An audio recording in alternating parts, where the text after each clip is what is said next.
Hey, what's up? Today we are talking about how to remove collections, and this is medical collections, utility, insurance, apartment, whatever. If you have a collection, as long as it is a third-party collection and not a debt buyer with like Portfolio Recovery or Midland or whatever, then you can try this to remove them. And you may have seen this in some of my other videos, but people are still doing this the wrong way, and so therefore that is why we are doing this today. Okay, so if you look at the board, on the left-hand side we have collection process, and on the right side we have the credit bureau process. Now the difference between the two of these, and you must dispute both ways, okay? The difference between the two of these is very, very simple. The collectors, you're disputing directly with them using the validation of debt method, right? We're sending in 4 different letters, and with the bureaus, we're also sending in a couple different letters, but we're not using the same ones. You see, over here, there's very, very specific ones that we want to send, and with the bureaus, we're writing factual as well as placing the burden of proof directly on them, right? Now, if you just go check and look up Cushman versus TransUnion from 1997, you're going to see something very, very, very, very, very important. It says that the bureaus can't just push the burden of proof off on you or the collector. They actually have to go beyond the original source of information, the data furnisher, the collector, to ensure the accuracy of the dispute, right? Of your actual information. So in other words, when it comes back and it says verified as accurate and you say, no, that's not correct, they have to actually reinvestigate, okay?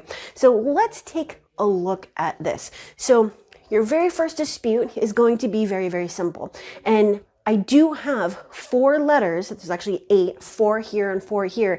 You can access them down in the description, as well as a bunch of other resources, but specifically talking about the validation of debt, right? So letter 1 is a validation of debt request, right? I need for you to validate this debt. And let me just make a point here. If you check out this video, you're going to see is actually my very first video that just took off. I let you know, hey, you need to be careful with this process because there's very specific, like I mentioned, people that you do not want to dispute with. And there's very specific circumstances. If it's within the statute of limitations, you need to be careful. Now, before you get your panties all in a bunch, if you don't listen to me, you can be putting yourself in legal jeopardy. And I don't want that I do not want that to happen to you, obviously, right? I don't want anything to happen to you. I want for you to get your deletions. I want for you to move on with your life. And I want for you to not have to watch videos like this ever again.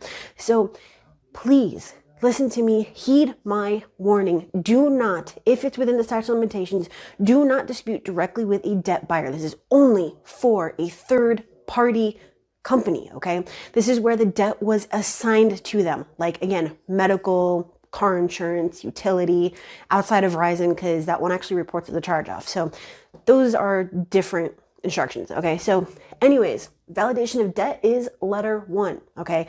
Now, they're either going to do one of 2 things. They're either going to respond and say, oh, well, no, it's validated, so, end of story, or they're going to ignore you, right? So we have 2 different letters. We have letter 2A, where they respond, but they don't send any proof, and letter 2B, where they do not respond. So we have 2 different ones. And then you're actually going to send out letter 3. Now, here's the beauty of this method. And you've heard me say this before, but we're actually not even really caring about any sort of proof or documentation because they're not going to have it until the discovery process where they, furnish documentation and all of that of a lawsuit, okay? Obviously, you don't want to push them there, but they're not going to have it until then where they actually have to go and obtain and retrieve this documentation from the original creditor, meaning like the hospital or the company. So what we're looking for is the notice of dispute. Now, that's the magic behind the whole validation of debt process, right? And the same thing with the bureaus. So we're going to do in letter 3 where it says key, we're actually going to send a different type of letter where it says, well, hey, regardless of whether you did or didn't send any proof, you didn't put the required notice of dispute within 30 days as required under the FDCPA. And because they didn't, I think it's 607B. I used to say it incorrectly, so I will find the correct one and I'll post it down in the description. So, don't etch that in stone here, but it is a rule, a law, a federal law, and the FDCPA that says that the same as the bureaus where FCRA 623, they have to put the required notice of dispute. When they do not, now they're in violation, okay? So that is the entire key to doing this. And letter 4 is if they don't remove it, now, hey, you can sue them, right? And you send that with your complaint, okay? Now, with the bureaus, as I mentioned, this is a different type of process, right? We're not sending them some, already written, sent in before template, okay? With the bureaus, the very first letter that we're sending out is, hey, this is unknown. I have no idea what this is, but I know you're not going to be able to verify it. This is an unverified, unknown account, and you need to remove this. You could say for inability to verify, or just delete this unverified or unknown account, okay?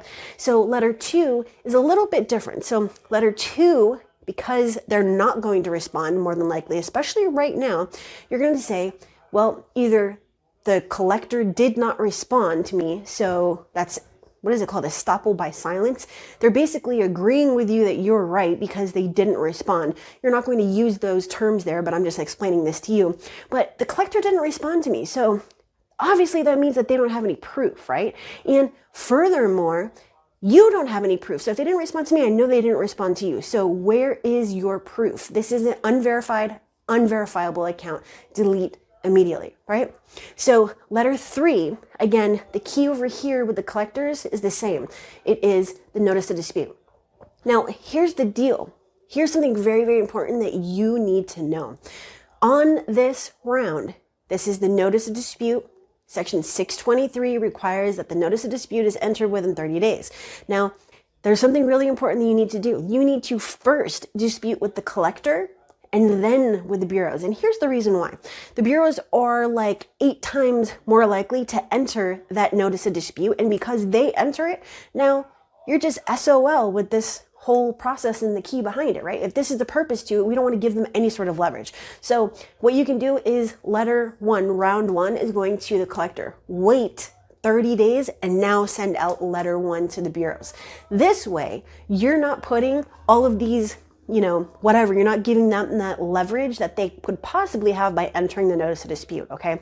So now we're saying you didn't enter the notice of dispute, they didn't enter the notice of dispute, you're both in violation, delete immediately, okay? If that doesn't work, obviously you can go after the violation, you can go to the CFPB, the AG, the BBB, all of that, which we're going to do anyways if they do not remove it. But this is actually where you're going to start the factual process because, hello, that's what I do. I am the queen of factual disputes, right? And if you have been with me since 2017, July 15th or 5th of 2015, when I first started writing, factual disputes and doing my YouTube videos, then you are also a factual disputer, right? And at least you want to be if you are watching these videos and you want to get results, all right? So anywho, we are now on to factual-based disputes, and you would continue with that process until it's removed. And then, as I mentioned, you would go down and start your CFPB complaints, your AG complaints, your BBB complaints, all of that kind of stuff. Now, if you're wondering how to use this with all of this, it's actually really, really simple. The bureaus don't care if you submit complaints, but these smaller companies might, right? Especially when they're in violation, okay? So with your disputes, you can make complaints, send a copy of the complaint with your dispute letter, and it's going to help you to get a little bit further because now you're going to have proof of violation, proof of inaccuracy, proof that they didn't respond, proof that they're, falsely reporting this information. And that, my friend, is how you are going to remove your collections, right? So if you have questions about how to remove collections using the validation of debt process, post it down in the comments, smash the like, share this with someone else because a bunch of people want to know how to use this method and they're not using it correctly, or else I wouldn't have had to actually make this video.